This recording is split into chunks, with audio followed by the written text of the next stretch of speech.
20वीं सदी की दूसरी छमाही यूरोपीय विमानन के लिए रोमांचक समय था, जिसमें कई महत्वपूर्ण प्रगति हुई। लेकिन कोई भी विमान परिवार मिराज परिवार जितना सम्मान, श्रद्धा और गहरा विस्मय नहीं जगाता। द्वितीय विश्व युद्ध के बाद फ्रांस की वायुसेना के पुनर्निर्माण के लिए विकसित यह परिवार पुरानी तकनीकों को नए तरीके से अपनाएगा, उम्मीद से अधिक व्यावसायिक सफलता पाएगा और नकलें और प्रतिरूपों को जन्म देगा। मिराज परिवार में हुई प्रगति और सीखे सबक ने डसॉल्ट को जगुआर और राफाल विकसित करने का रास्ता दिखाया। ये समझने के लिए हमें उस समय लौटना होगा जब पहले मिराज का खाका भी नहीं बना था। फ्रांस को रफ्तार की जरूरत। ठीक है, तो 1950 के दशक में फ्रांसीसी लोग अपनी वायुसेना के विकास की तुलना में एक नई सिनेमाई आंदोलन विकसित करने को लेकर ज्यादा चिंतित थे, जबकि उनकी वायुसेना की स्थिति कम से कम कहें तो संदिग्ध थी। दूसरे विश्व युद्ध में मित्र देशों के प्रयासों में महत्वपूर्ण योगदान न दे पाने और वायुथल सेनाओं में खराब तालमेल, कमजोर संचार व खराब रणनीति के कारण फ्रांसीसियों ने अपनी वायु शक्ति में भारी निवेश करने का फैसला किया। उस समय वायुसेना डसॉल्ट के मिस्टियर, सुपर मिस्टियर और Mystere 4 fighter bombers, Sud Aviation वर्चर मल्टी रोल एयरक्राफ्ट और डी हेविलैंड वैम्पायर फाइटर पर निर्भर थी। हालांकि ये सभी विमान जेट चालित थे, लेकिन उस समय के सोवियत लड़ाकू विमानों की तुलना में इनकी लड़ाकू क्षमता में गंभीर कमी दिख रही थी। यानी मिग 15, जो उस समय के पश्चिमी देशों के सबसे बेहतरीन जेट्स जैसे लॉकहीड F-80 और ग्रुम्मन F-9F से पूरी तरह श्रेष्ठ था, और केवल F-86 सेबर ही उस प्रसिद्ध सोवियत विमान से मुकाबला कर सकता था। फ्रांसीसी रक्षा मंत्रालय ने अध्ययन के बाद पश्चिमी सहयोगियों से सहमति जताई कि सभी को पूर्व के खतरे से निपटने के लिए हल्के लड़ाकू विमान चाहिए। अन्य पश्चिमी देशों ने भी यही निष्कर्ष निकाला, जिसका परिणाम अंततः ब्रिटिश फॉलैंड ग्नैट, अमेरिकी डगलस HR स्काईहॉक और इतालवी फिएट G91 के रूप में सामने आया। 1952 में फ्रांसीसी सरकार ने नए विमान की विशिष्टताएं तय कर डिजाइन के लिए अनुरोध जारी किया। ये हल्का इंटरसेप्टर विमान हर मौसम में उड़ सकता था, 6 मिनट में 18,000 मीटर या 59,000 फुट ऊंचाई तक जा सकता था और समतल उड़ान में माक 1.3 की गति पा सकता था। फ्रांस की वायुसेना को फिर से मजबूत करने और उसकी रीढ़ बनने के अलावा इस नए विमान को मित्र देशों को बिक्री के लिए भी उपलब्ध कराया जाना था।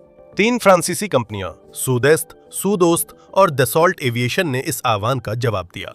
सुदोस्त ने ट्राइडेंट के साथ आवेदन किया, जो एक वायुगतिकीय ऊपरी हिस्से में लगे पंखों वाला विमान था, जिसमें रॉकेट इंजन और पंखों पर टर्बोजेट्स लगे थे। सुदेस्त ने ड्यूरेंडल पेश किया, जो आफ्टर बर्नर सक्षम टर्बोजेट इंजन वाला डेल्टा विंग लड़ाकू विमान था, जिसमें आफ्टर बर्नर वाला टर्बोजेट इंजन था। हालांकि ये प्रोटोटाइप ट्राइडेंट से काफी भारी था, जो हल्के फाइटर की जरूरत के खिलाफ था और केवल एक AA-20 air to air missile से लैस हो सकता था, जो इसकी डिजाइन की खामी और आलोचना का कारण था। उसी समय डसॉल्ट के इंजीनियर बोर्डो गए, जहां ब्रिटिश फेरी डेल्टा 2 पर परीक्षण कर रहे थे, जो एक प्रायोगिक विमान था और उत्पादन में नहीं आया। फिर भी उसने एविएशन पर स्थायी छाप छोड़ी। 1956 में FD2 ने F-100 सुपर सेबर द्वारा बनाए गए विश्व वायुगति रिकॉर्ड को तोड़ दिया, जब उसने 1811 किलोमीटर या 1132 मील प्रति घंटे की रफ्तार हासिल की, जिसे मैक 1.73 के नाम से भी जाना जाता है।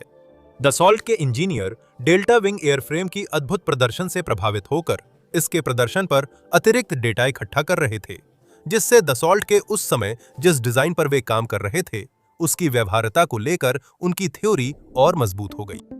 मिराज 3 पहली कड़ी। अब उस डिजाइन को MD 550 मिस्टर डेल्टा नाम दिया गया था, और यही वह बीज था जो आगे चलकर डसॉल्ट मिराज वंश का विशाल वृक्ष बना। मिस्टर डेल्टा भी डेल्टा 2 की तरह 60 डिग्री स्वीप के साथ टेललेस डेल्टा कॉन्फ़िगरेशन वाला है। डेल्टा विंग कॉन्फ़िगरेशन, जिसे त्रिकोण भी कहते हैं, मिराज परिवार की पहचान बना, जबकि शुरुआत में यह जोखिम भरा था। मिराज विमानों का टेललेस डेल्टा विंग डिजाइन इन्हें तेज गति पर कुशल बनाता है और मजबूत संरचना से ये अधिक पेलोड ले सकते हैं। डेल्टा विंग्स की कॉर्ड बड़ी होती है और एरोस्पेस इंजीनियरिंग में कॉर्ड पंख के आगे से पीछे तक की मध्य रेखा है। बड़ी कॉर्ड का मतलब है कि पंख अपेक्षाकृत मोटा हो सकता है, जिससे ड्रैग कम रहता है। इसलिए डेल्टा विंग्स सुपरसोनिक विमानों के लिए बेहतरीन विकल्प है। बड़ी कॉर्ड डेल्टा विंग विमानों में ज्यादा ईंधन स्टोर किया जा सकता है और बड़ा सतही क्षेत्र विमान की स्टॉल होने से पहले की न्यूनतम गति को घटाता है। दूसरी ओर ये स्वेप्ट विंग विमान जितना फुर्तीला नहीं होता और क्षैतिज स्टेबलाइजर न होने से उड़ान भरने में काफी समय लगता है। यह धीमी गति से लैंड नहीं कर सकता, इसलिए इसका उपयोग सिर्फ लंबे रनवे वाले एयरफील्ड्स तक सीमित है और लैंडिंग पर ड्रॉग पैराशूट चाहिए। डेल्टा विंग्स में फ्लैप्स जोड़ना मुश्किल होता है क्योंकि इनके पतले पंखों में वर्टिकल जगह स्वेप्ट विंग्स से कम होती है। आखिरकार डेल्टा विंग वाले विमान तेज मोड़ों के दौरान दूसरी कॉन्फ़िगरेशन की तुलना में ज्यादा स्पीड खो देते हैं क्योंकि ये ज्यादा ड्रैग पैदा करते हैं और डॉग फाइट में आप ऐसा बिल्कुल नहीं चाहेंगे। फिर भी डसॉल्ट ने डेल्टा कॉन्फ़िगरेशन को पूरी तरह अपनाने का फैसला किया और पीछे मुड़कर देखें तो यह व्यावसायिक कारणों से भी एक बहुत ही समझदारी भरा फैसला था, क्योंकि डेल्टा विंग डिजाइन बनाना आसान होता है जिससे ये जल्दी बिक जाते हैं। पहली मिस्टी डेल्टा परीक्षण उड़ान जून 1955 में हुई, जिसमें मैक 1.15 की गति मिली। फिर एक नया डिजाइन तैयार किया गया और मिराज 1 का जन्म हुआ, जिसने रक्षा मंत्रालय की मांग के अनुसार मैक 1.3 की गति प्राप्त की और अंततः रॉकेट मोटर की मदद से उस बाधा को पार करते हुए मैक 1.6 तक पहुंच गया। हालांकि ये काफी नहीं था, क्योंकि मिराज 1 भी ड्यूरेंडल जैसी डिजाइन खामी से ग्रसित था। ये बहुत छोटा था और सिर्फ एक एयर टू एयर मिसाइल ले सकता था। मिराज 2 डिजाइन किया गया, लेकिन इंजीनियरों ने गलतियां पकड़ लीं, इसलिए इसे नहीं बनाया और मिराज 3 पर काम शुरू कर दिया। यह मिराज 1 से 30% भारी और बड़ा था, जिससे ज्यादा हथियार ले जा सकता था। इसके अलावा इसमें एरोस्पेस इंजीनियरिंग में एक बिल्कुल नया नियम शामिल किया गया था, जिसे विकम एरिया रूल कहा जाता है, जो कहता है कि विमान के क्रॉस सेक्शन में बदलाव जितना संभव हो उतना धीरे धीरे होना चाहिए ताकि ड्रैग को कम किया जा सके। इसी तरह मिराज ने वॉस्प वेस्ट डिजाइन विकसित की, जो आज भी कई सुपरसोनिक फाइटर विमानों में दिखती है। 1956 में मिराज 3 ने मैक 1.52 की गति पाई और अगले साल बदलाव के बाद मैक 1.8 की गति हासिल कर प्रतियोगिता से आगे निकल गया। इस समय पूरे फ्रांस में मिराज की डिजाइन को लेकर उत्साह था, क्योंकि इसमें अन्य क्षेत्रों की भी संभावनाएं थीं। इसे इंटरसेप्टर के रूप में बनाया गया था, लेकिन जल्द ही ये मल्टी रोल फाइटर और बॉम्बर भी बन सकता है, ये साफ हो गया और दस्सों ने कई डिजाइनों पर काम शुरू कर दिया। 1958 में पहला मिराज 3A, जो उस डिजाइन का पूर्ववर्ती था जिसे बाद में फ्रांसीसी पायलट उड़ाएंगे, ने अपनी पहली उड़ान भरी और कुछ महीनों बाद इसने मैक 2.2 की गति हासिल की, जिससे ये पश्चिमी यूरोप का पहला विमान बन गया जिसने मैक 2 से अधिक गति प्राप्त की। फ्रांस में परीक्षण के लिए 10 मिराज 3 बनाए गए, जिनमें से एक ऑस्ट्रेलिया को मिला। 1961 में दस्सों ने मंगवाए गए 95 मिराज 3C में से पहले का विकास शुरू किया। दस्सों ने तुरंत मिराज के मल्टी रोल वेरिएंट्स पर ध्यान केंद्रित किया, क्योंकि वे जानते थे कि इससे उस समय डिजाइन की पूरी क्षमता का उपयोग किया जा सकेगा। इस डिजाइन को मिराज 3E नाम मिला और ये मिराज विमानों का स्वर्ण मानक बना। यही वो विमान है जिसके बारे में ज्यादातर लोग मिराज 3 सुनते ही सोचते हैं और समय के साथ 192 विमानों का निर्माण किया गया और सेवा में शामिल किया गया, जिससे ये 1971 तक मिराज 3 का सबसे ज्यादा निर्यात किया गया संस्करण बन गया। मिराज 3E का अंतिम संस्करण एक सिंगल सीटर डेल्टा विंग विमान है, जिसमें फ्रांसीसी अटर 09C after burning turbojet engine लगा है। ये 9440 पाउंड थ्रस्ट पैदा करने में सक्षम है, जिसे आफ्टर बर्नर के साथ बढ़ाकर 13700 पाउंड तक किया जा सकता है। तुलनात्मक रूप से मिग 15 का टर्बोजेट, जिसका मुकाबला करने के लिए मिराज बनाया गया था, सिर्फ 5950 पाउंड फोर्स पैदा कर सकता था। यह ध्वनि की गति से दुगनी यानी मैक 2.2 करीब 2350 की मिति या 1460 मील प्रति घंटा रफ्तार से उड़ सकता था। इसकी लड़ाकू रेंज भी लगभग 750 मील या 1200 किलोमीटर थी और ये प्रति मिनट लगभग 16400 फीट की दर से ऊपर चढ़ सकता था। इसका मतलब था कि ये अपने पूर्वी विरोधियों से 2 गुना से भी ज्यादा तेज था, जिनकी रफ्तार मैक 1 तक नहीं पहुंचती थी। इसकी रेंज भी ज्यादा थी और चढ़ाई की दर 50% ज्यादा थी। मिराज 3 को 2 30 मिमी तोपों, 2 मात्रा JL-100 air to surface rockets और या तो 2 AIM-9B Sidewinder air to air मिसाइलों या 3 मात्रा एयर टू एयर मिसाइलों से लैस किया जा सकता था। मिराज अपने 5 हार्ड पॉइंट्स पर 9,000 पाउंड बम या टोही पॉड्स ले जा सकता था। बाद में इसे AN-50 दो परमाणु बम के लिए भी अनुकूलित किया गया, जिसे फ्रांस ने 1992 में रिटायर किया। इन सबके साथ मिराज 3 EMEJ 15 से तेज और ताकतवर साबित हो रहा था, जो कार्यक्रम का मुख्य उद्देश्य था। लेकिन इस शानदार विमान का विकास केवल शुरुआत थी। इसी समय दसॉल्ट मिराज 4 भी विकसित कर रहा था, जो मूल रूप से मिराज 3 का रणनीतिक बॉम्बर संस्करण था। हालांकि इसमें कुछ अपग्रेड्स किए गए थे, ये अपने आप में एक अलग डिजाइन के बजाय पिछले डिजाइन का ही विस्तार था। यही वजह है कि इसे अक्सर मिराज 3 का एक और वेरिएंट ही माना जाता है।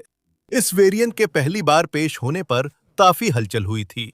ये मिराज 3 से बड़ा है और इसमें यूरोप के सबसे पतले पंख हैं। 2 अटार टर्बोजेट से संचालित मिराज 3 के विपरीत, जिसमें एक टर्बोजेट था, ये आसानी से माक 2.2 की गति तक पहुंच सकता था। यह बताना महत्वपूर्ण है कि मिराज 4 उस गति से भी अधिक जा सकता था, लेकिन एयरफ्रेम के तापमान की सीमाओं के कारण इसे 2.2 पर सीमित कर दिया गया था। ये भी 2 सीटर है, जबकि ज्यादातर मिराज 3 वेरिएंट्स सिंगल सीटर हैं।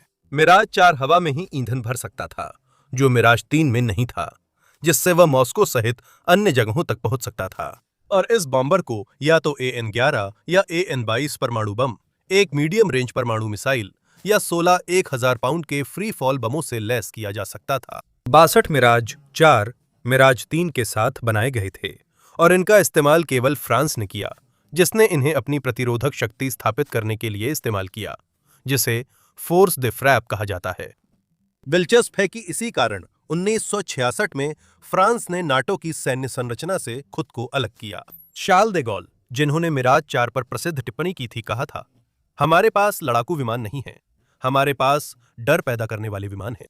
उनका मानना था कि चूंकि फ्रांस ने अपनी खुद की परमाणु प्रतिरोधक क्षमता स्थापित कर ली है, इसलिए यह बेहद जरूरी है कि उसके सैन्य निर्णय विदेशी प्रभाव से स्वतंत्र हों। पैसिफिक में कुछ द्वीपों पर परमाणु परीक्षण के अलावा मिराज 4 कभी युद्ध में नहीं इस्तेमाल हुआ। दसॉल्ट कई वेरिएंट्स डिजाइन कर रहे थे। 3D वेरिएंट एक ट्रेनर एयरक्राफ्ट है। 3C एक इंटरसेप्टर है, जिसमें बेहतर रडार और लंबा फ्यूजलेज है।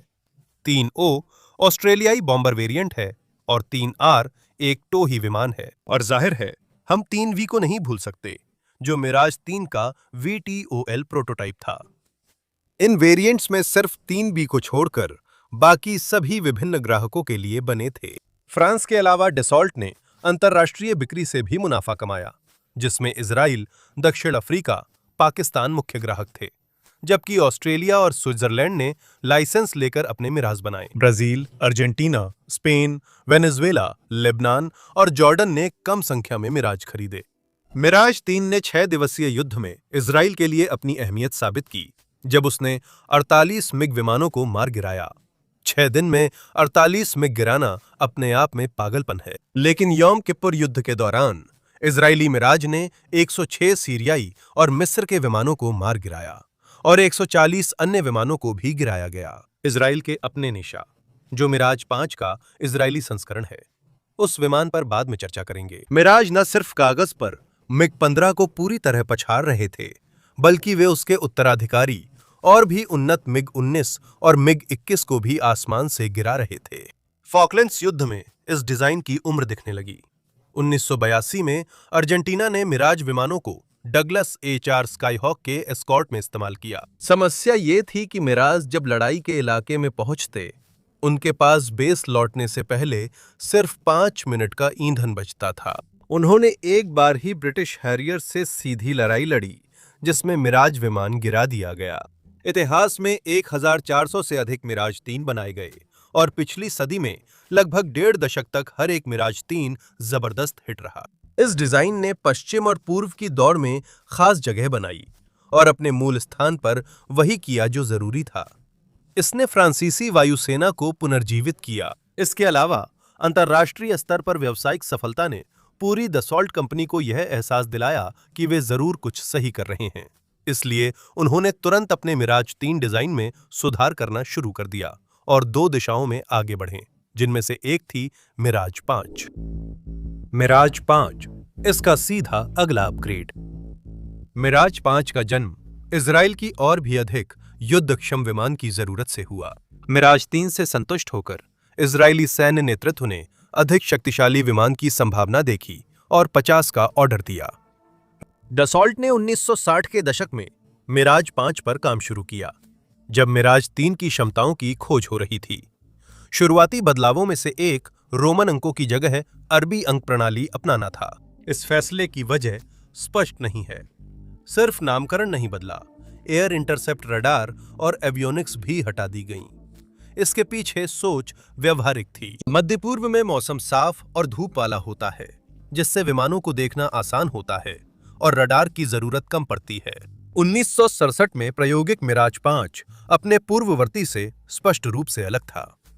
इसमें एक लंबी नाद थी, जिससे इसकी लंबाई लगभग आधा मीटर बढ़ गई थी, और 2 हथियार पायलन जोड़े गए थे, जिससे कुल 7 हो गए, जिससे अधिकतम हथियार भार 8,800 पाउंड या 4,000 किलो हो गया।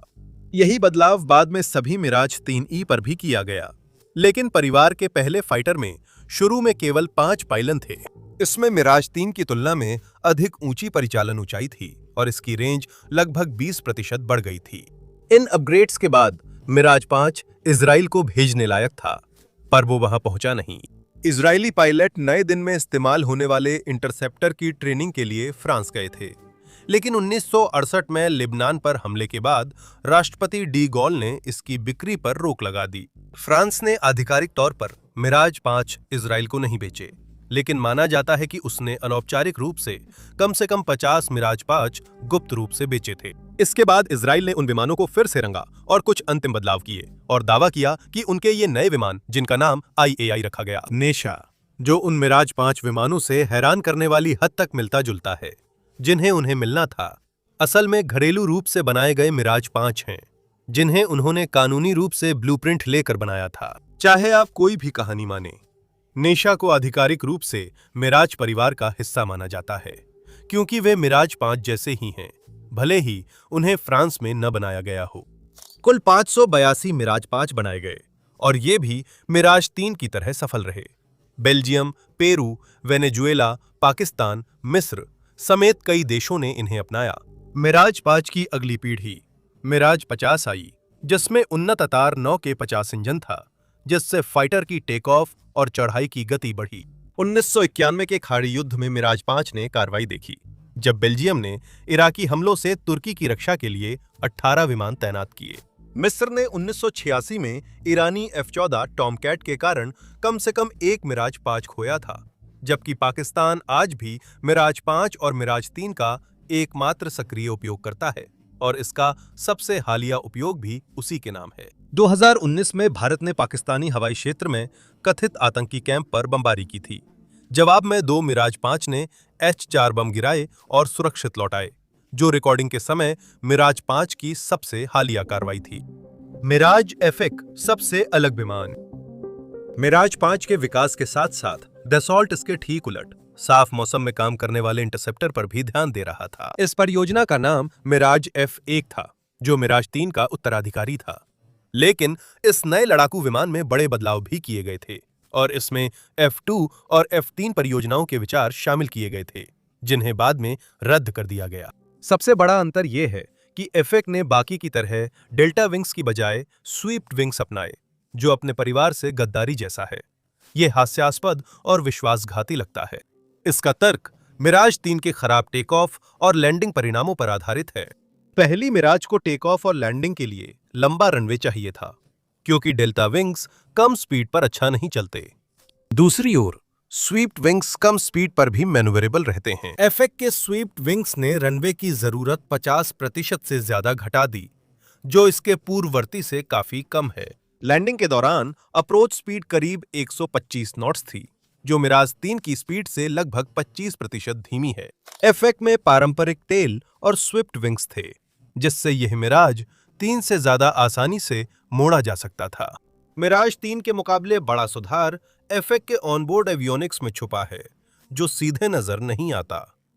इंटरसेप्टर के लिए खासतौर पर डिजाइन एफेक को ग्राउंड अटैक की द्वितीयक भूमिका और थॉमसन CSH सिरानो 4 रडार सिस्टम मिला है, जो मिराज 3 के रडार सिस्टम से विकसित हुआ। यह रडार पिछले मॉडल से दुगनी दूरी पर लक्ष्यों को पहचान सकता था, और ग्राउंड मैपिंग, टेरेन अवॉइडेंस में भी काम आता था। मिराज 3 के साथ इस्तेमाल किए गए अटर 09C को अटर 9 के 50 टर्बोजेट इंजन से बदल दिया गया, जिसे उपरोक्त मिराज 4 बॉम्बर के साथ इस्तेमाल किया गया था। F मिराज 3 से सिर्फ 350 किलोग्राम या 770 पाउंड भारी था, लेकिन नए इंजन की ताकत से मैक का टेक ऑफ वजन 16 मीट्रिक टन से अधिक हो गया, जबकि मिराज 3 का अधिकतम वजन 14 टन से कम था। यह केवल इसलिए संभव हो पाया क्योंकि नए इंजन ने एफेक को लगभग 11,000 पाउंड फोर्स या 49 किलो न्यूटन का थ्रस्ट दिया, जो मिराज 3 की तुलना में लगभग 17% अधिक शक्ति है। नए मिराज की सर्विस सीलिंग 56,000 फीट से बढ़कर 66,000 फीट और चढ़ाई की गति 83 से बढ़कर 243 मीटर प्रति सेकंड हो गई। इसका मतलब है कि एफेक लगभग 48,000 फीट 1 मिनट में पहुंच सकता था, जबकि मिराज 3 अभी भी लगभग 16,000 फीट पर ही अटका रहता। दिलचस्प है कि एफेक की अधिकतम गति भी मैक 2.2 है। हालांकि ये सिर्फ आधिकारिक आंकड़ा है। F1 और मिराज 3 दोनों अपनी आधिकारिक गति से अधिक जा सकते थे, लेकिन सुरक्षा के लिहाज से दोनों को लगभग 2,300 किलोमीटर या 1,450 मील प्रति घंटे पर सीमित कर दिया गया था। जहां तक हथियारों की बात है, F1 में भी 2 30 मिमी की बंदूकें थीं, जिनमें प्रत्येक में 150 गोलियां थीं, और हथियारों को बाहरी रूप से ले जाने के लिए 7 पाइलॉन थे। ये लगभग 8,800 पाउंड बम, रॉकेट और ड्रॉप टैंक ले जा सकता था, ठीक वैसे ही जैसे मिराज 3। हालांकि अगर कमांड ने व्यावहारिकता को नजरअंदाज कर दिया और सिर्फ F1 की ले जाने की क्षमता को अधिकतम करने का फैसला किया, यानी उस पर जितना हो सके उतना लोड कर दिया जाए, तो यह विमान अपने हार्ड पॉइंट्स पर 13,900 पाउंड तक के विभिन्न हथियार ले जा सकता था। एक विमान में दूसरे विमान का वजन लादकर उड़ाना बहुत मुश्किल और असुविधाजनक होता, लेकिन तकनीकी रूप से यह संभव था।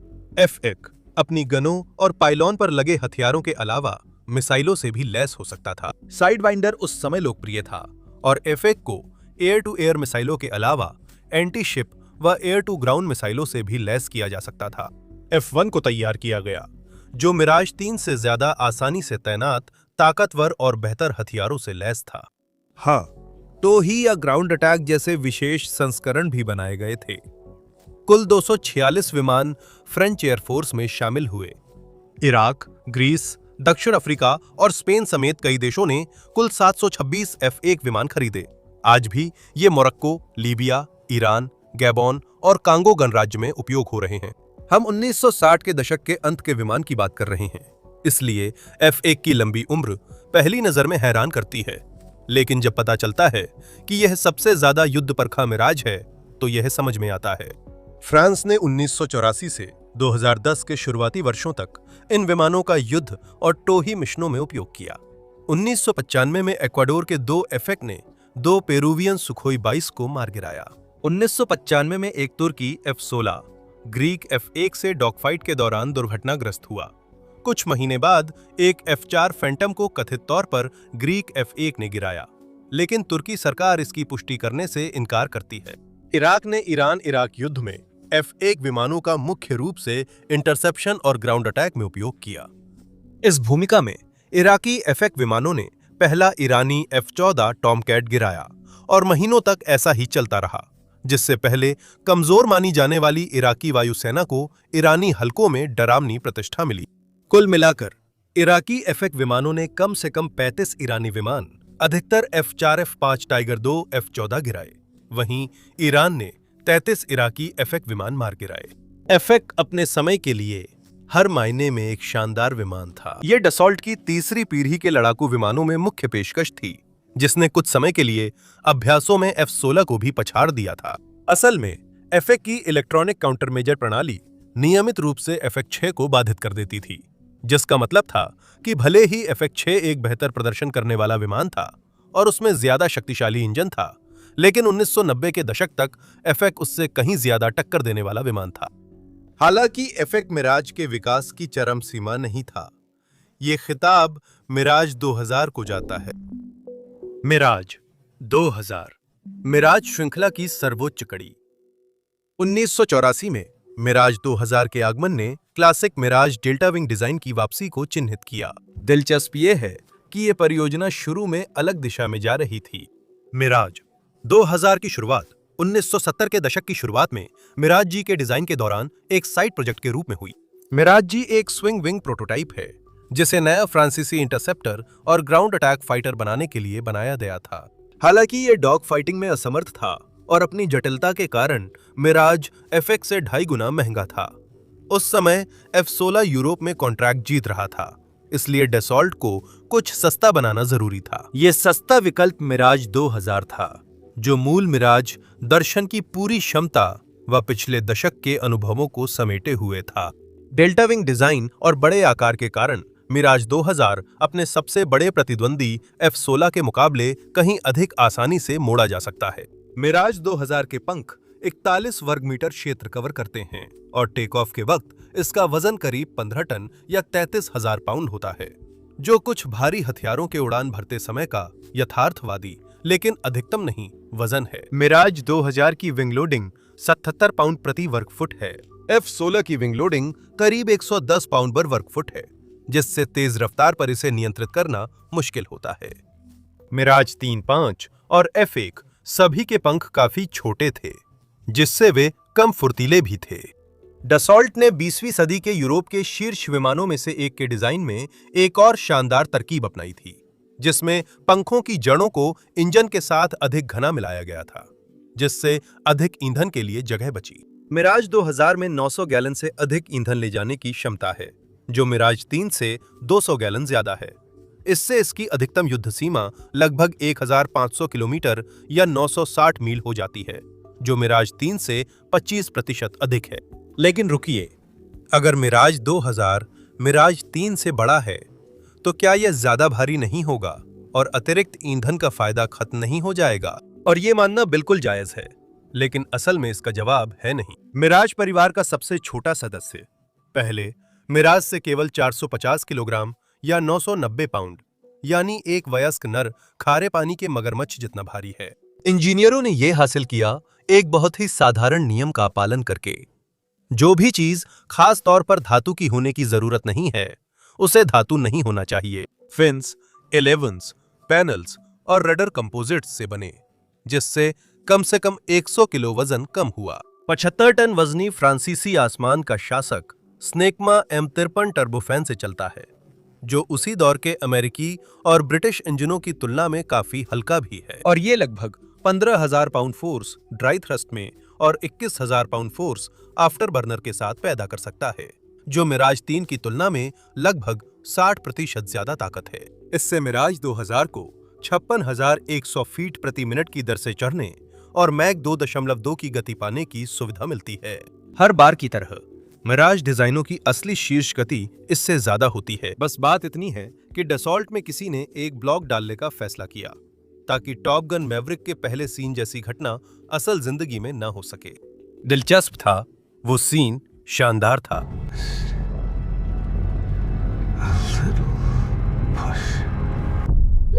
दिलचस्प है, मिराज 2000 ने विपरीत हालात में भी खुद को सक्षम साबित किया। मिराज के पिछले मॉडलों के विपरीत 2000 ने 1978 के एयर शो में कम रफ्तार उड़ान पर असाधारण नियंत्रण दिखाया, जब एक दसॉल्ट पायलट ने विमान को लगभग 190 किलोमीटर प्रति घंटा यानी करीब 180 मील प्रति घंटा की रफ्तार पर 25 डिग्री एंगल ऑफ अटैक पर धीमा कर दिया। और हैरानी की बात यह थी कि वो क्रैश नहीं हुआ। हमने पहले चर्चा की थी कि डेल्टा विंग डिजाइन को धीमी गति और लैंडिंग में दिक्कत होती है, और मिराज 2000 ने यहां वही किया जैसे साइकिल को रेड लाइट पर गिरने से बचाना। मिराज 2000 अब तक के सबसे फुर्तीले और अनोखे मिराज विमानों में था, चाहे उसकी रफ्तार तेज हो या धीमी। यह मिराज 3 से ज्यादा रेंज वाला था और मिराज 3 की तुलना में कहीं छोटे एयर स्ट्रिप से भी टेक ऑफ और लैंडिंग कर सकता था। साथ ही इसमें बेहतरीन एवियोनिक्स और निश्चित रूप से ज्यादा और बेहतर हथियारों की क्षमता भी शामिल थी। जहां इसमें बाकी सभी मिराज फाइटर्स की तरह 2 30 मिमी गन लगी होती हैं, वहीं मिराज 2000 में 5 या 7 नहीं बल्कि 9 हार्ड पॉइंट्स होते हैं, जिन पर बाहरी हथियार लगाए जा सकते हैं। ये मैट्रा 68 मिमी रॉकेट या एयर टू एयर और एयर टू सरफेस मिसाइलें ले सकता है, जिनमें से 18 एक रॉकेट पॉड में फिट होते हैं। यह निर्देशित और बिना निर्देशित बमों को ले जाने के लिए भी अनुकूलित है। साथ ही फ्रांस की टैक्टिकल न्यूक्लियर क्रूज मिसाइल को भी ले जा सकता है, जिसका मूल रूप से इस्तेमाल मिराज 4 द्वारा किया जाता था। मिराज 2000 के कई वेरिएंट्स में मिराज 2005F सबसे खास है, क्योंकि इसमें वो इलेक्ट्रॉनिक्स हैं जो पुराने मॉडल्स में नहीं थीं। अधिकांश सुधार नए रडार के कारण है, जिसमें लुक डाउन शूट डाउन क्षमता है, जिससे यह लड़ाकू विमान air to air, air to ground और एयर टू सी ऑपरेशंस में सक्षम हुआ। Radar air to air mode में 60 मीटर या 200 फीट की ऊंचाई पर उड़ते लक्ष्यों का पता लगा सकता था, जिससे मिराज 2000 को फ्रांस की MICA multi target anti air missile इस्तेमाल करने की अनुमति मिली। पायलट एक साथ 6 मिसाइलें दाग सकता है अगर उसे कुछ पूरी तरह खत्म करना हो। नया रडार 24 लक्ष्यों का पता लगा सकता था, 8 को ट्रैक कर सकता था और एक साथ 4 मिका मिसाइलों को गाइड कर सकता था, जिससे मिराज 2000 की क्षमता काफी बढ़ गई। रक्षात्मक क्षमताएं बढ़ीं, जिनमें 3 radar detector, infrared sensor, jammer और नए फ्लेयर डिस्पेंसर शामिल थे। ये सभी बड़े अपग्रेड्स 1997 में पेश किए गए थे, जो डैसोल्ट रफेल से लिए गए थे, उस समय यूरोप के प्रमुख फाइटर जेट्स में से एक। इसका विश्लेषण आप मेगा प्रोजेक्ट्स में देख सकते हैं। रफाल के ग्लास कॉकपिट लेआउट, जो नाइट विजन के अनुकूल है, में हेड्स अप डिस्प्ले और हैंड्स ऑन थ्रॉटल व स्टीयर कंट्रोल्स शामिल हैं, जिससे पायलट को कंट्रोल से हाथ हटाने की जरूरत कम हुई। मिराज 2000 को 1984 में फ्रेंच एयरफोर्स ने सेवा में लिया था और 2024 तक 40 साल की सेवा के बाद उन्होंने किसी भी चीज को मार गिराया। फ्रांस आमतौर पर बिना वजह युद्ध शुरू नहीं करता, जबकि कुछ देश ऐसा करते हैं। रूस तो रेड सी में शिपिंग जहाजों पर हमला करने वाले 2 हूती ड्रोन ही ऐसे कारण बने कि फ्रांस ने अपने मिराज 2000 विमानों को तैनात किया और उन्हें मार गिराया। ये पहली बार था जब द्वितीय विश्व युद्ध के बाद फ्रांसीसी वायुसेना के फाइटर ने कुछ गिराया। इससे पहले फ्रांस ने मिराज विमानों को कभी युद्ध में नहीं इस्तेमाल किया था। भारत शायद सबसे अच्छा उदाहरण देता है कि मिराज 2000 वास्तव में कितना अच्छा और भरोसेमंद है। 1999 में भारत और पाकिस्तान के बीच 2 महीने चले कारगिल युद्ध के दौरान भारतीय वायुसेना की 2 मिराज 2000 स्क्वाड्रनों ने मिलकर कुल 514 उड़ानें भरी थीं। उन्होंने दुश्मन पर करीब 55 मीट्रिक टन 1,21,000 पाउंड गोला बारूद गिराया, जिससे भारत को वायु प्रभुत्व मिला। फ्रांस ने यूक्रेन को अतिरिक्त मिराज 2000 विमान दिए हैं और इन्हें नियमित रूप से रूसी क्रूज मिसाइलों और ड्रोन को मार गिराने के लिए तैनात किया जाता है। एक मौके पर मिराज 2000 और F-16 स्क्वाड्रन ने एक रात में 34 मिसाइलें और 100 से ज्यादा ड्रोन गिराए, जो वाकई काबिले तारीफ था। ग्रीस, ताइवान और यूएई मिराज 2000 का इस्तेमाल करते हैं। ब्राजील ने 2019 में हटाया और मोरक्को 2027 में शामिल करने की तैयारी में है। फिर भी मिराज 2000 को अब तक जितनी सराहना मिलनी चाहिए उतनी नहीं मिली। इसकी वजह सिर्फ समय है। हालांकि इसने कई सेनाओं में कुछ समय तक अपनी भूमिका निभाई, लेकिन ये ज्यादा समय तक सुर्खियों में नहीं रहा, क्योंकि चौथी पीढ़ी के अंत और 5वीं पीढ़ी की शुरुआत के विमानों का आगमन हो गया था। डसो के अपग्रेड्स के बावजूद 2000 अब भी रफल से पीछे है, क्योंकि वो अपेक्षाकृत नया है, इसलिए उसमें बेहतर सेंसर और बेहतर इलेक्ट्रॉनिक वॉरफेयर क्षमताएं हैं। मिराज 2000 अपनी समय की तकनीक तक सीमित है और ये खास तौर पर F-22 जैसे 5वीं पीढ़ी के फाइटर से तुलना करने पर दिखता है, क्योंकि इसमें स्टेल्थ क्षमता नहीं है और ये गर्मी में एक नीली वेल जैसी इंफ्रारेड सिग्नेचर देता है।